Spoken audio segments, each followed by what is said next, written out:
What role should apprenticeships play in the U.S. labor market? Taylor Maag is my colleague at PPI and joins us for this episode. She's the Director of Workforce Development Policy for PPI, and she leads the New Skills for a New Economy project. And today, she's joining us to talk about apprenticeships. How do apprenticeships work in today's economy? Is there a case that the government should be promoting them?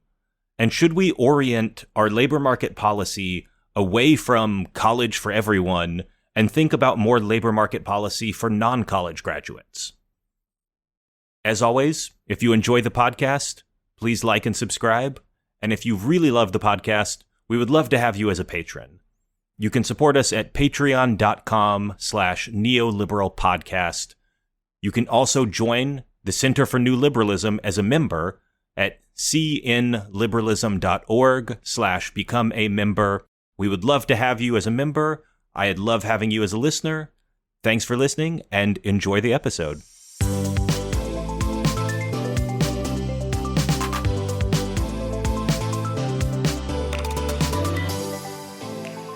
Welcome, everyone, to another episode of the Neoliberal Podcast, part of the Center for New Liberalism. I'm your host, Jeremiah Johnson, and joining me today is Taylor Maag. Taylor, welcome to the show. Hi, Jeremiah. Thanks for having me. Very glad to have you. Very excited to talk about apprenticeships today, because to be honest, this is not something that I know all that much about. I've been trying to kind of read up on this in anticipation of this episode, but you know, compared to a lot of the things we talk about, housing and the broader economic picture, and you know, there's all these topics that I am really well versed in at this point, but apprenticeships are like new and exciting. So the first thing I want to do is try to set some basic info, because I think there's probably a lot of people out there who are like me who might be interested in like, oh, apprenticeship policy. That's kind of interesting, but they don't know a lot about it. So can you give us kind of a historical picture of apprenticeships in the U.S. economy? How did they used to work? What do we know about them, and how do they work today? That sounds great, Jeremiah. Actually, apprenticeship is probably the U.S.'s longest reigning form of training in our country. Four of our founding fathers were apprentices. Paul Revere was an apprentice. George Washington was actually a land surveyor apprentice, while others like Thomas Jefferson were an apprentice in law. So just to say that this model has been around for some time, and a lot of leaders of our great nation have benefited from these types of programs. Apprenticeship is, just to give a little background in defining what it is, because it is unique from other training models. It allows you to earn a wage while getting your education, while furthering your education, and also getting that necessary on-the-job training. So it's an individual that goes into a partnership with an employer. They basically are training and working alongside current employees while earning a wage, and then also on the side, participating in necessary educational courses related to that job and career path that they chose. So it's a very unique model. It's a very comprehensive model. And like I mentioned, it's been around for centuries. The National Apprenticeship Act codifies the regulations defining what a registered apprenticeship is in this country. So it shows how many hours of on-the-job training an individual needs, how many hours of associate academic learning is part of that program, and allows people to really understand how to define it. However, it is now almost 100 years old and has not been updated. And that's basically the basis of what we're using as we continue to grow federal and state investment in these pathways. So just a little bit of history on how far, where we've been in this country and where we are today. There's a lot that needs to be done. There's a lot that needs to be modernized, but it has been embedded in our culture and the American way for some time. It's very interesting that you kind of go back to the founding fathers and you talk about a bill that was passed 100 years ago, because I do think of apprenticeships as kind of old fashioned when I think of them. Like I think of like a blacksmith, you know, some kind of master blacksmith, and he's got an apprentice who's helping him. I barely know what a blacksmith does. Hammer the metal, I guess. Or, you know, a carpenter, or, you know, maybe slightly more modern would be like a plumber. So I almost think of that in like a medieval sense of like apprentices are this very, very old fashioned thing that you have in old timey industries. Are they still relevant today in the modern economy when, we still have some blacksmiths, we still have some carpenters, but certainly those roles, those jobs are not as important as they used to be? Jeremiah, that's such a good point and a great question. So you're not wrong. Historically, and like I mentioned, Paul Revere was actually a blacksmith. So that's a perfect example and career choice to use as we think about kind of some of the first apprentices in our country that people would recognize and know. And when this bill was passed in 1938, it was really primarily focused on construction and the traditional trades. And those were always the industries that apprenticeship was really prevalent in and very popular in. And these other kind of areas of our economy were not necessarily involved in the apprenticeship space. However, that is shifting and shifting very rapidly. Today, we are seeing growing amounts of industries participating in apprenticeship. We have insurance companies offering apprenticeship programs. We have healthcare providers. We have huge tech companies, Amazon, Google, IBM, are all offering registered apprenticeship programs across a variety of job opportunities. So while historically and traditionally, these opportunities have really been promoted by construction and the trades, it's really changing and it's changing rapidly. Yet we don't have the policy infrastructure at the federal and even at state levels to really support this growth and understanding of these opportunities. Jeremiah, I think, I'll add to just the impact of apprenticeship. I think that's why it's gaining traction in our economy right now, because it's such a tight labor market and there's such strain, and employers are feeling it. They're desperate for skilled talent and they're looking at new ways of getting that talent outside of just a 4-year degree. And apprenticeship, while it is costly to start, it costs around $4,000 per apprentice to have them enter the program. And then employers usually take on the cost of those individuals' wages throughout their training. However, with every dollar that an employer invests in that individual, they get a return of around $150. So there is that tangible gain that industry is able to receive when they participate and offer an apprenticeship program to their employees. And on the worker side, Jeremiah, there's some really exciting data that shows on average an apprentice will earn more than someone who's in a non-apprenticeship pathway, and they will receive kind of similar earnings throughout their lifetime and that long-term return as a 4-year degree currently offers in our country. So I just wanted to offer that too, because it's increasingly a viable option for industry leaders who maybe didn't kind of thought like you, like, hey, this isn't for me, this isn't traditionally in my field, and they're seeing these data points and they're like, oh wait, this could really help us gain skilled talent, but also help our employees to be better off in the future. There's a lot in there to react to, and I really want to dig into some of the stuff about, that people are earning more money and the industries that they're going into. But I want to make sure before we get into like the real technical questions, and we start talking about the research and we start digging into how these programs work and why do they actually cost money? Why does it cost money to hire an apprentice? Before we get into all that, I want to make sure I really understand what they are. Because, a lot of people will say, well, you learn on the job, and that's true for a lot of jobs. How is this any different from anything else? I'll give myself as an example. Back when I used to do real work, I used to not be a podcaster. So I used to be a consultant, a traveling kind of 9-to-5 consultant. And I had, my college degree, but I was hired kind of as a more junior consultant, and you eventually get promoted to senior consultant and manager and so forth. And as you are kind of getting hired at the first step, you don't know a lot about how you actually become a consultant and how you provide value and how you do things. And you learn that over time. And certainly you're working, but you're also learning. But I also don't think that would be called a formal apprenticeship. That's just getting hired as a junior position and eventually you get promoted into a senior position. How do we define an apprenticeship as different from just somebody who's hired at a low level? Yes, very good question. And there's a big difference. So a registered apprenticeship program is an industry-driven, high-quality career pathway. Employers develop and prepare their curriculum and the workforce that's participating in these programs. Individuals not only obtain the work experience, like you mentioned, Jeremiah, but they're getting paid. They're also receiving progressive wage increases as they continue to grow in the apprenticeship program. But simultaneously, they're getting classroom instruction.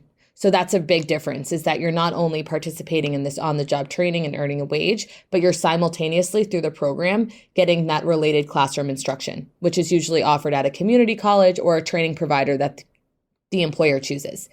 The last thing that I think is really important about what an apprenticeship program does is it also offers at the end of it, when you receive, your certification that you completed your apprenticeship program, it's a nationally recognized credential. So you could complete your apprenticeship program in New York and then move to Oklahoma, and that is still valued there and holds the same weight across state lines. And I think that's really important as we think about geographic mobility of workers and understanding how credentials and certifications are valued differently across state lines, across employers. This is one credential that's really universally understood and known, which is very unique to this model itself. So I think that's a really important distinction, is that you're not only getting that on-the-job training and getting paid for it, like a lot of us do through internships or other work-based learning models. You're also getting that classroom instruction. And at the end of your apprenticeship program, you are earning a nationally recognized credential that says that you are a registered apprentice. So I think that's just a really important distinction.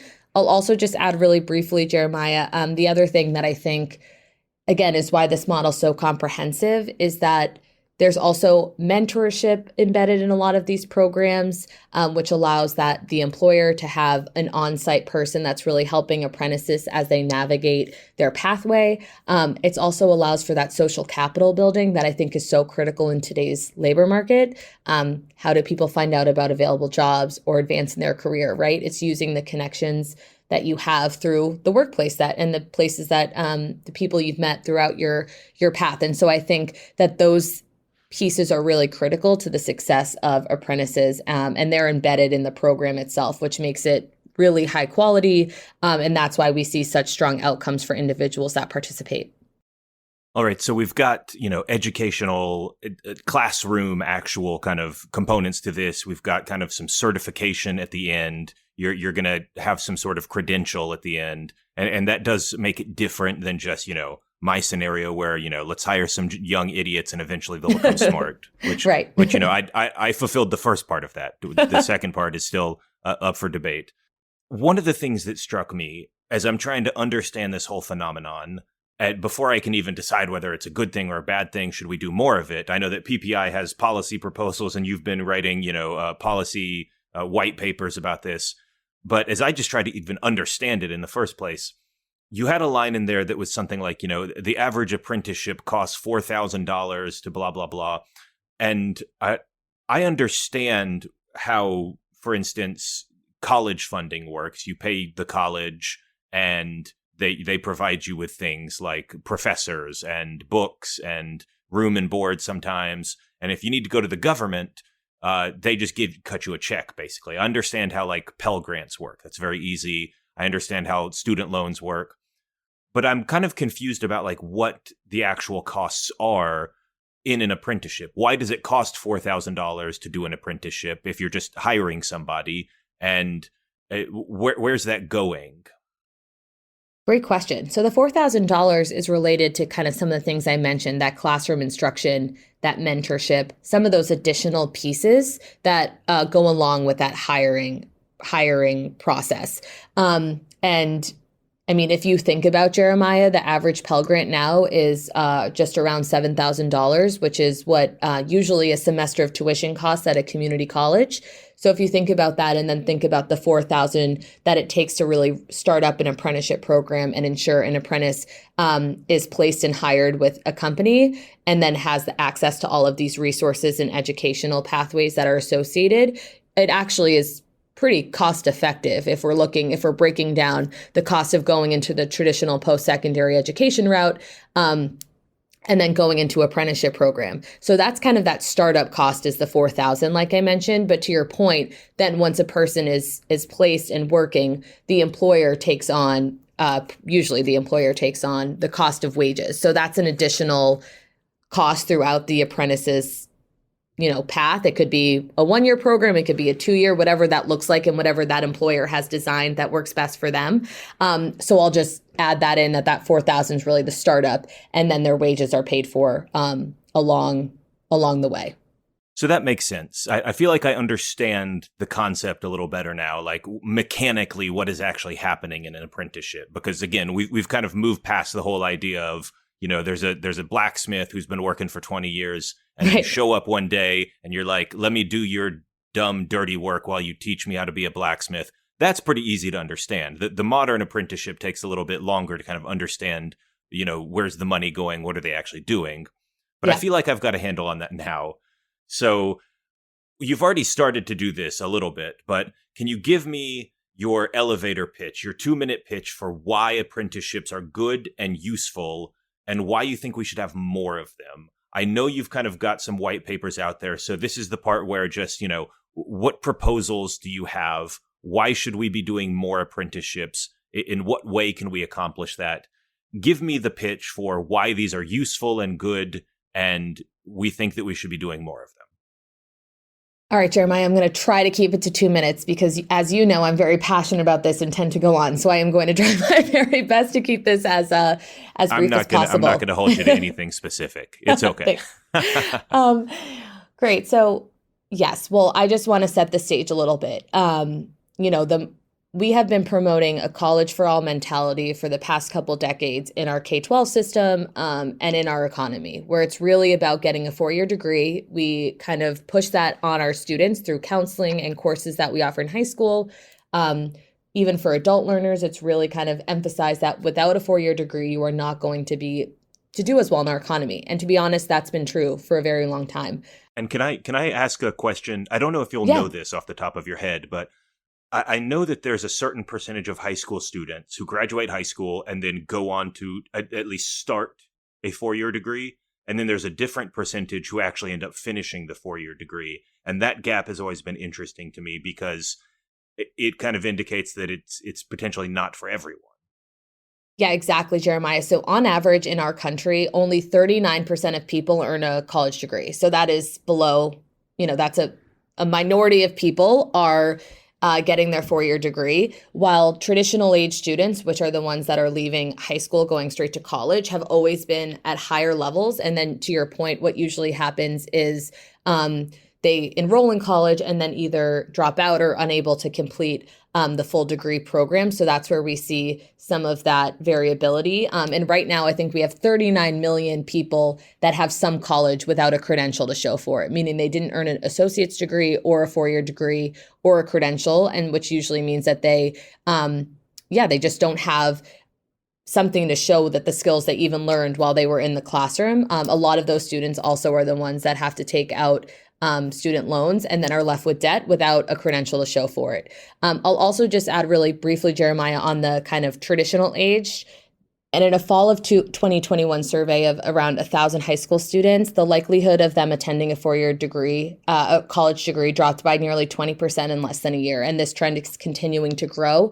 And so I just want to call that out because while historically that 18-year-olds going to college was the norm, this is changing. And we need alternatives for people so they can still have really strong returns in the labor market and a really strong career path throughout their life. In addition, again, adult learners exist and they're increasingly popular, but they have, increased barriers right now. They usually have dependents. They usually have to be working. They have issues around transportation and cost of other necessary services. And so we want to ensure that our post-secondary education system is providing a variety of options that can really meet the needs of young and adult learners alike. And that is why I think apprenticeship is such a powerful opportunity. Number one, out of all the training options that exist outside of a 4-year degree, the apprenticeship model has the most data around the impact that it can have for individuals, right? Like I mentioned before, those who complete an apprenticeship earn an average annual salary of $77,000 compared to an average national salary of $55,000 in the US.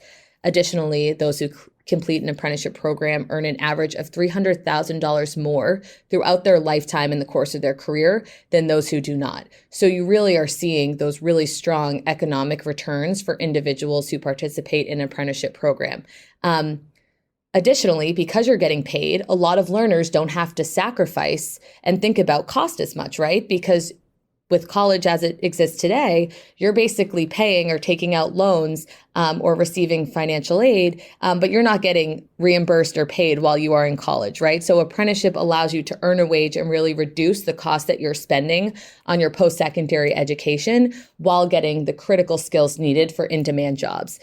So that's why I think apprenticeship is just such a powerful model, because it really reduces the financial burden on individuals as they think about furthering their education, because it allows you to earn a wage while you're learning, which is pretty exciting. And then obviously the long-term rewards are really strong and even model some of the long-term rewards that we see with a 4-year degree. So that's why I think it just really holds a ton of weight and packs the most punch in our current economy.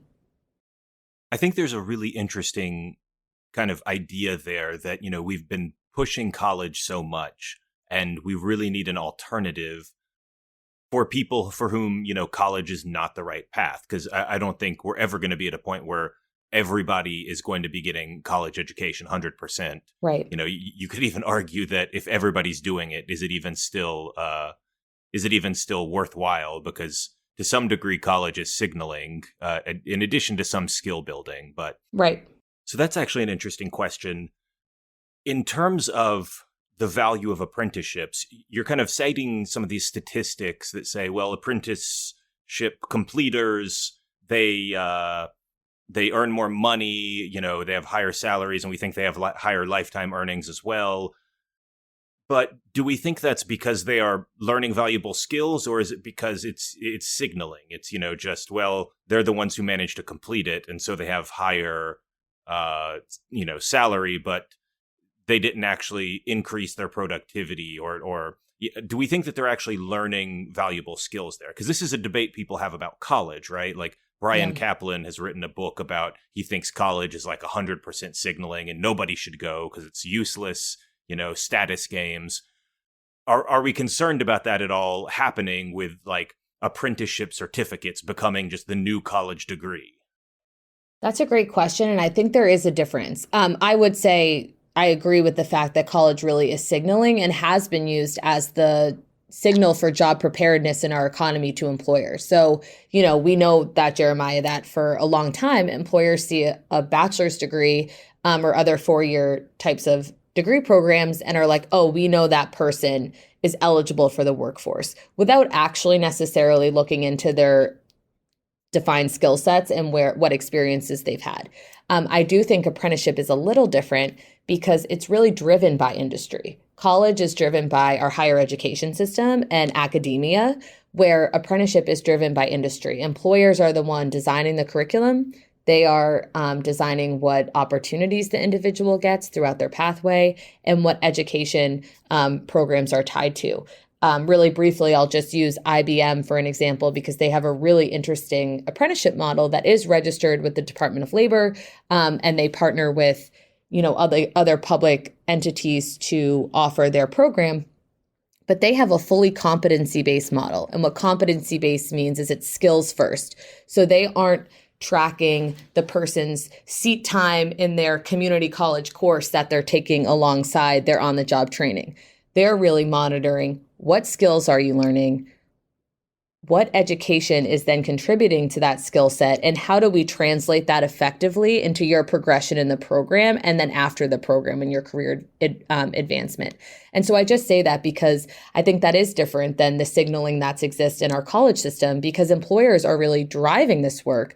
They're determining what skill sets are valuable to them. They're ensuring the individuals participating have those skill sets, and that when they complete the program, they feel confident in their ability to progress in that career path. So I do think apprenticeship, because of that credentialing, does have some signaling, you know, associated with it, because it has that stamp of approval from the federal government as well as states.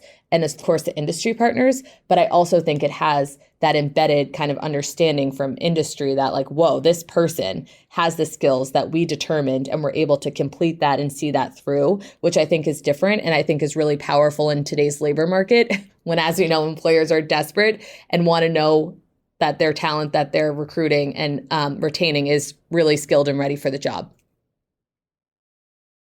I think the interesting point there that I would hone in on is the one about, the workplace is the one setting kind of what they're doing. And there's kind of a skin in the game argument there, right? Like if you're at a university, the university's job, theoretically, one of their goals is to get you ready for the labor market. But like that's very loosely attached to the university. They don't really care that much. Right.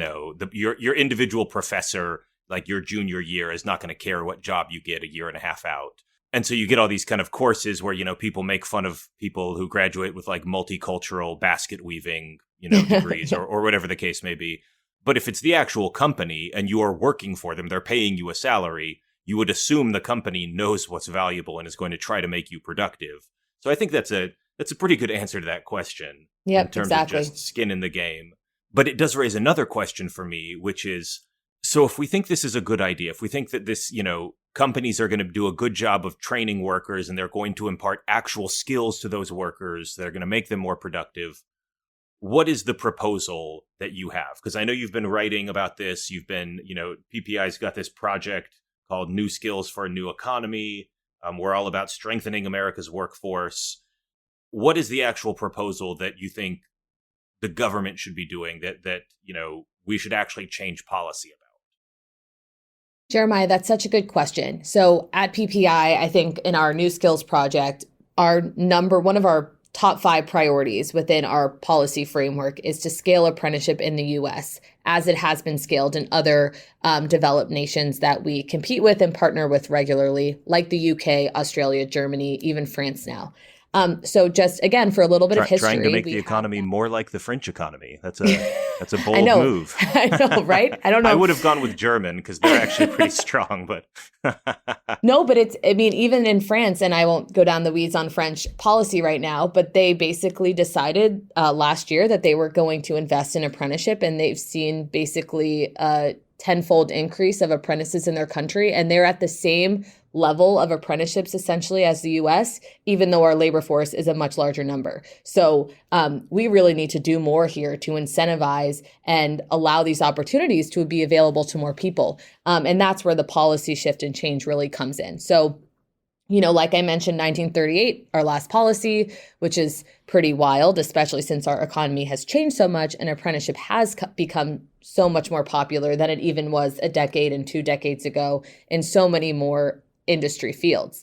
With that being said, how it currently operates is that it's basically grant programs through the Department of Labor for intermediaries and usually public partners to participate and convene around apprenticeship. So right now, other than some tax incentives, some states have programs. Employers are not getting federal money directly for offering these programs, even though they're the ones, as you mentioned, Jeremiah, that really are paying and putting a lot of skin in the game.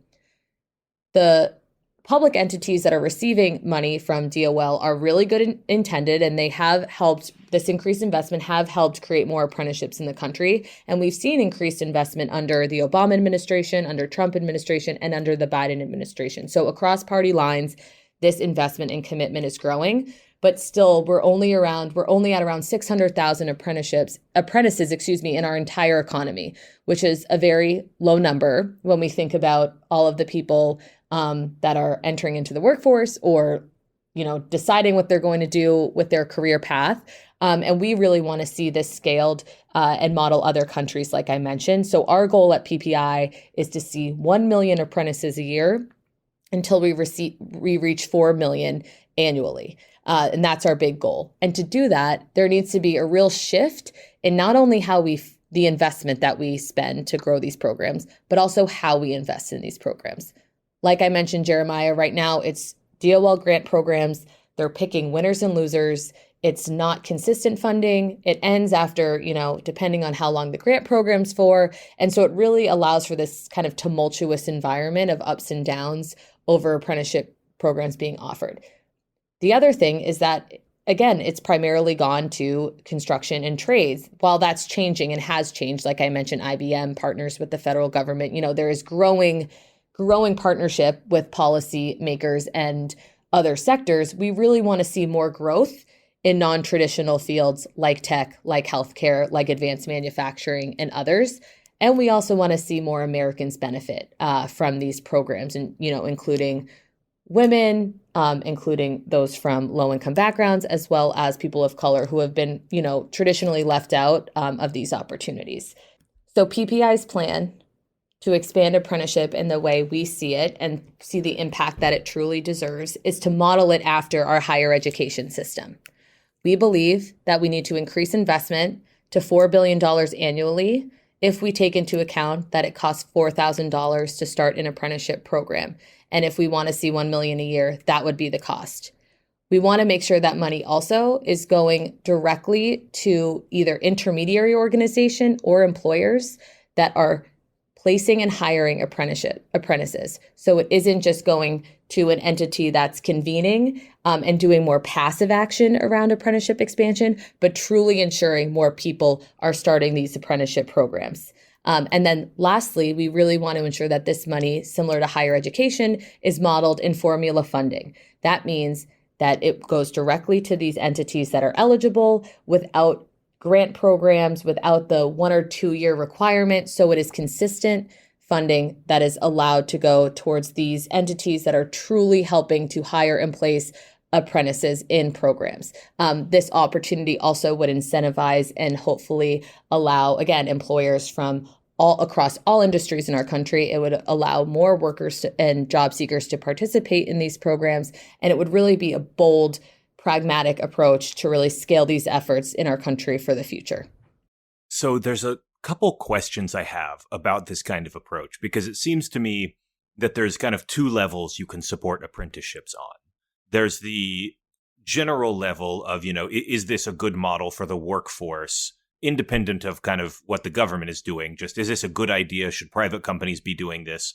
And I think there's a pretty easy case there that, a lot of companies use this model. It's spreading to more industries, and it seems to generate, higher salaries and potentially more productivity. And you've cited some statistics about how the companies get more out of it in the long run. For every dollar they spend, they make back $1.50. That's one level. But the second level is, should the government be spending money to support this? And that's where, I have some questions. Mm-hmm. Because someone might say, the government's role is to spend money kind of correcting market failures. And in that sense, is it a market failure that we don't have enough apprenticeships now? Are we underproducing them for some reason? Because, if we expect these to be positive for employers, if we expect them to get a return on investment, then they should be doing it themselves, goes this argument. We don't need to subsidize corporations if they're already going to make money off of training apprentices. What would be your response to that? Is there an argument that the government should be promoting these specifically, even though companies could do them on their own? Yeah, and Jeremiah, I think that's such a great question. And I do believe that our federal and state governments play a role in expanding apprenticeship in our country. I know we look at public education in our society as really being a public good, and it constitutes obviously a major market failure because of the lack of incentive to provide such goods from other entities and the private sector in our country. While of course, like I mentioned, apprenticeship does have some of that incentive for employers, it also just should be an option within our public education system, and it's something that we have not put the time, investment, and also developed that path structurally in a good enough job. So I do think there is a role for federal government to play to really model it like we do the rest of our education in our country, and really provide it for individuals that are interested in this option. But what I actually think is really attractive about it is that it creates a public-private partnership, which here at PPI, we are very supportive of ways that our public policymakers can really partner with the private sector to drive innovation and learn from their rapid response and working within our current economic landscape, while also ensuring that quality assurance is met, more individuals participate in the program. And that's really where I think the public sector can come in and offer a more equitable option for the private sector. And so I think it's actually really attractive way that these two entities mesh and meet and create a really strong path for people. The other thing I'll just add in there too, Jeremiah, is, as we talk about investment and federal policymaking, right now the federal government, actually this was pre-pandemic levels, but so obviously that increased with some of our stimulus and recovery bills, spends $149 billion on higher education annually. That's a lot of money. So I also think as we think about the role of government and we see where historically government investment has gone, I don't think it hurts to offer additional resources in an alternative pathway that has the same returns as a four-year degree and has that same quality piece, while also, like I mentioned, really ensuring business is at the table and driving these opportunities for individuals. So we know that they are ending their apprenticeship program with the skills needed in the labor market, as well as a good in-demand job. And I know I said I only had two things, but I'm adding one more. Jeremiah, the other thing here is, like I mentioned, apprenticeship, can be, like you mentioned even in the beginning, like, hey, Taylor, let's go through what this means. It can be confusing, it can be hard to understand, and it can be burdensome to create the process and create the program. Small and mid-sized businesses might not have the same capacity as some of these larger employers that have the resources to do this on their own. And so that's where I also think the role of the federal government is so important, because they can really facilitate these partnerships, again, between the public-private sector, so they can allow for businesses across size to participate in an apprenticeship program and develop these opportunities for themselves, because it can really allow this public partnership can really take the burden around cost and time away from the employers that need it. So that's just another piece that I think makes it really important, that we have some sort of federal and state role in expanding these opportunities for people and for businesses. So to make sure I kind of understand the main central point, the first one you talked about is that, the classic case for education and government funding of education in an economic sense is that there's these spillover effects, that the country as a whole benefits enormously when people are more educated, and therefore, we're underproducing education if it was just the private market, and the government should provide it because of these kind of spillover benefits. And you're arguing that the same principle applies to making workers more productive via apprenticeships. Yes, exactly, Jeremiah. Thanks for summarizing that so well. I have to say things in simple words because I'm not as smart as the policy people who actually write the reports. But I know, and if you couldn't tell, I'm obviously so passionate about this. I'm like, I have one reason, and then I came up with three in my response. So yeah, there's a lot here that we can continue to talk about and unpack. The other thing that was interesting that I noticed in your answer there was referencing the enormous pile of money that we spend on education as a federal government. And I don't even know if that includes all the money that we hypothetically have spent forgiving student debt. Who knows what the Supreme Court will do with that. But yeah. I think that's an entirely different giant pile of money. And we have this giant pile of money that we spend on education. And I think your point is it would be very nice if we spent a little bit on the non-college path. And that strikes me, I have, not from a policy perspective, but just as a political tool to seem like a really smart decision, because, politics are changing pretty rapidly. The Democrats are quickly just becoming the party of like educated people to some extent. And it would be very nice for the Democratic Party to be able to shake that and to say, no, we actually care about blue collar workers and we care about people who don't have graduate degrees. And, because that's a thing the Democratic Party is going to have to grapple with for the next 20 years.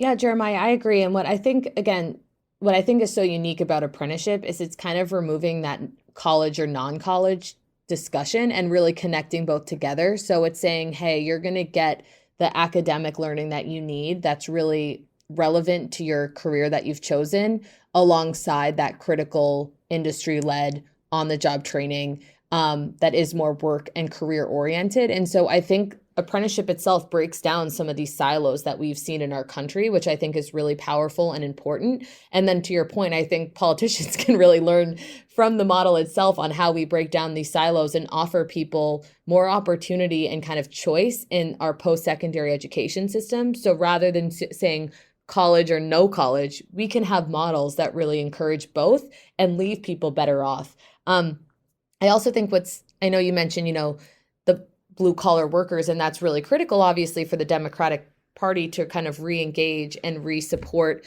that population. I'd also say, though, because apprenticeship is really increasingly popular across such an array of industries, that we're really seeing a shift. And it's no longer it's really supporting greater opportunity in our labor market and really changing the dynamic and makeup of the workforce itself, where again, we don't really have this distinction between what type of worker someone is in our economy, but it really allows people just to be valued and viewed as highly skilled in whatever profession they have chosen. And so I think that's also a powerful distinction. It kind of removes some of the historical distinctions across workers as well, because it gives them an array of skill sets, an array of opportunities that they can then leverage, whether they stay in that role and stay with that company or as they go on and progress in their career.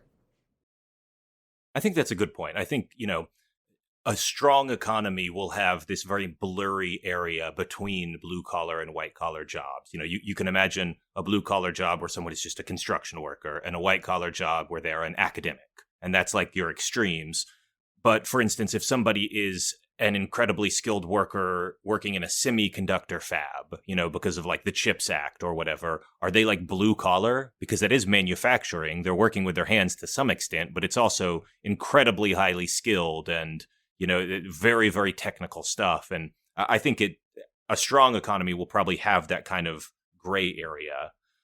But it also leads me to one other thing that I'm curious about, because something I worry about in the workforce that, may be unrelated at first, but I think it is kind of gonna be related eventually, is the role of licensing. And something that, it's been my hobby horse for a long time, is that we license way too many people in America. Something like 25% of our workforce needs a license to operate. And that percentage is growing over time. Normally we think of things like, oh, you have to be licensed if you're a doctor or a lawyer. But these days it can be anything. It can be, to be a hairdresser, to be to braid hair, to be an interior decorator. There's just an increasing amount of licensing required. And this can actually be pretty harmful to workers in a lot of ways. So do we think that, an apprenticeship model for a lot of these industries would just be a backdoor to, well, now you have to have this apprenticeship license, you have to have this certificate, or else you're not going to be able to get any good jobs? Yeah, so honestly, it kind of breaks down some of the licensing headaches and barriers that we've seen in today's economy. Jeremiah, I think that's such a good point. And it's something I know I'm really committed, and I know PPI is to kind of create policy recommendations around this. But, we see it with teaching all the time, or in healthcare and nurses, right? You get certified in that state, and then it's really hard to find a job, even though you are a skilled professional in that industry in another state. And while there are efforts to kind of mitigate that, we've seen it in teaching. There was just, I think 12 states signed an agreement that was across union and right to work states, that they would allow teachers to go between states easily and be able to be eligible for jobs because of the teacher shortage that we're seeing. I just use that because I do think the field is changing and people are recognizing exactly what you said. We need to make it easier for people who have the skills that we want to get employment, regardless of where they got their licensure or what that credential itself is. But I do think apprenticeship transcends all of that because, like I mentioned, registered apprenticeship program ends with a portable, nationally recognized credential. So you could do your apprenticeship program in Massachusetts and then move to Texas, and that credential holds the same weight. It doesn't need to be changed. You don't need to take a test or assessment to re-earn it when you get to Texas or when you move. And so I think that's just something that's really powerful because it allows someone to earn a credential that shows how impressive their skill journey is and everything that they were able to experience without then limiting where they're able to move or where they're able to work. I'm still a little skeptical there just because I think it's good that, if they earn a certificate, it's, transportable nationally. But I worry whether or not we're creating something like, well, to be a programmer, we're not going to hire you unless you've got your, apprenticeship in programming already finished, as opposed to just demonstrating skill in programming. But it's probably a larger discussion. We could do a whole hour on occupational licensing. I was going to say, Jeremiah, let's get into it. We got to do another one on this, it sounds like, because I have a lot of thoughts as well. Well, we are coming up on time soon, so I want to close with our traditional final question that we ask every single person who comes on the podcast, and that is, where should people go to learn more? This could be white papers that you've written. This could be books to read, blogs, people to follow on Twitter. If somebody's interested in apprenticeships and in what we've been talking about here today, what would you recommend for them if they want to learn more? Thank you. There are so many things I could say, but of course, I'll start with a plug for my project. So New Skills for a New Economy. If you Google that in PPI, it will take you right to our webpage. You can see our entire framework and other priorities that we're working on, but you'll also see in the most recent longer form brief is our big apprenticeship idea, which is what I was talking about today on the podcast, Jeremiah. So how we get to this 4 million number and how the federal policy and federal government can really play a role in doing that. The other entity and organization that I will recommend people look to, because they were partners in this big, bold idea that we created, is Apprenticeships for America. So really easy. AFA is their acronym.